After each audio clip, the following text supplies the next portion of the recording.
जय हिंद दोस्तों। India versus Bangladesh के साथ सेकंड टेस्ट मैच शुरू हो चुका है और रोहित की चालाकी से और 2-0 की सीरीज से होगी जीत। और शुरुआत हो चुकी है। रोहित ने टॉस जीतकर इसकी शुरुआत कर दी है और सभी के लिए अचंभा था कि 60 साल के बाद ऐसा पहली बार हुआ है कि स्टेडियम कानपुर के स्टेडियम में और उसके बाद टेस्ट बांग्लादेश के साथ टेस्ट मैच में जो अधिकतम टॉस होते हैं वो टॉस में पहले बैटिंग ली जाती है। पहले बैटिंग करते हैं। इंडिया ने हमेशा बैटिंग की है, लेकिन पहली बार ऐसा क्या हुआ, रोहित की कौन सी चाल आई सामने जिसकी बदौलत बांग्लादेश भी चाह रही थी पहले बैटिंग, लेकिन वो रोहित शर्मा की चाल में फंस चुके हैं। और फंसने के बाद अब वो बिल्कुल ही इंडिया की सेकंड टेस्ट मैच 2-0 से हो जाएगी क्लीन स्वीप। कैसे होगी दोस्तों, आप देखिए। जय हिंद, जय भारत और स्पोर्ट्स यूथ क्रिकेट में आपका स्वागत है।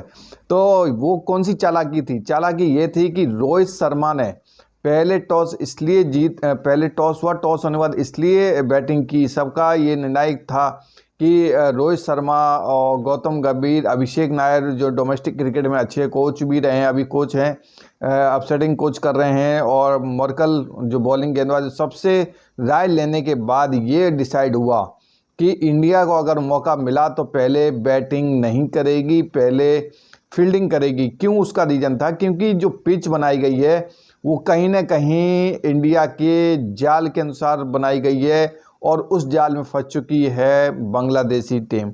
वो काली मिट्टी की पिच बनी हुई है और काली मिट्टी में पिच के लिए अभी जो मौसम के अनुसार जो मौसम चल रहा है उस मौसम के अनुसार वो थोड़ी सी पिच हार्ड रहेगी, सपाटा रहेगी। और जिसकी बदौलत अभी जो मौसम चल रहा है उस मौसम में अभी जो धूप पड़ती है तो धूप पड़ने के बाद फिर वो एकदम हार्ड हो जाती है, लेकिन ऐसा ना हुआ। बांग्लादेशी चाहते थे कि मेरी फर्स्ट बैटिंग करने को मौका मिले और उसके बाद, लेकिन ये ऐसा डिसीजन इसलिए हुआ क्योंकि जो बैटिंग जो मॉइस्चर है जो अभी आज इंडिया जो बांग्लादेश करेगी, तो ये रोहित शर्मा को और गौतम गंभीर को पहले से मालूम था कि जो ये पिच है उस पिच पर अभी बारिश होने वाली है और ये पूरे दिन का मैच नहीं होगा, ज़्यादा से ज़्यादा 35, 40, 50 ओवर का मैच होगा। बारिश हो जाएगी यानी कि उसका मॉइस्चर नहीं जाएगा और वहाँ तक मैंने पूरे दिन के अंदर 4 से 5 विकेट ले लेना है। और 4 से 5 विकेट के बाद जब अगले दिन शुरुआत होगी तो फिर उसमें फिर मॉइस्चर रहेगा, तो उसमें 3 पेसर, 3 स्पिनर की अटैकिंग के गेंदबाजी से उसमें अटैकिंग से बॉलिंग के अटैक से बांग्लादेश बिल्कुल ध्वस्त हो जाएगी। और बांग्लादेश आसानी से, आपको पता है जब 4-5 विकेट गिर जाते हैं तो बांग्लादेश ज़्यादा टिक के नहीं खेल पाती है और ज़्यादा 150-200 रन पे समेट जाएगी।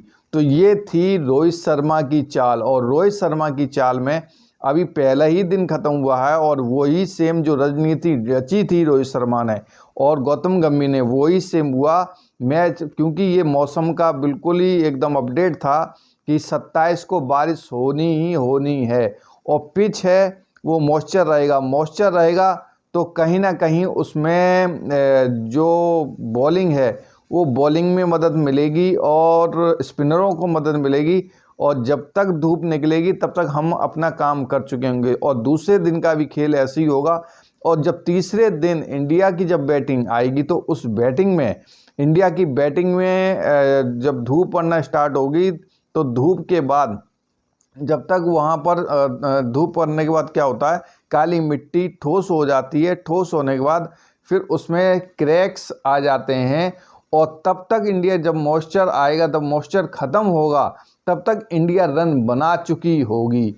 और फिर उसके बाद जब इंडिया रन बना चुकी होगी, क्योंकि मॉइस्चर ख़त्म होने में अभी कल के दिन में भी बारिश का अनुमान है और परसों तक जब इंडिया की बारी आएगी तो इंडिया रन बना देगी। और उसके बाद जब चौथे दिन का बांग्लादेश का खेल शुरुआत होगी तो उस शुरुआत में जो पिचेस, काली मिट्टी की पिचेस होती हैं तो कहीं ना कहीं वो धीमी हो जाती हैं। धीमी की वजह से बांग्लादेश उस मॉइस्चर में, उस पिच में फंस जाएगी और कहीं ना कहीं उसका अंदाज़ा उसको नहीं लगेगा कि कैसे इस पिच पे अभी आगे बल्लेबाजी है या गेंदबाजी है, कैसी बॉलिंग डालनी है। लेकिन ये पिच इंडिया के अनुसार बनी गई है और ये इसी फिरकी के चाल में कहते हैं कि इंडिया के इस चाल में फंस चुकी बांग्लादेशी टीम।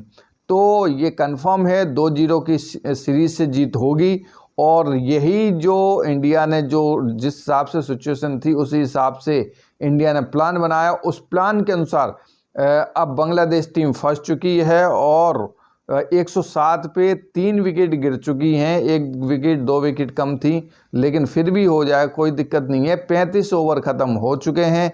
अब 100% सीरीज जो प्लान बनाया था उसी प्लान के मुताबिक बांग्लादेश टीम फंस चुकी है।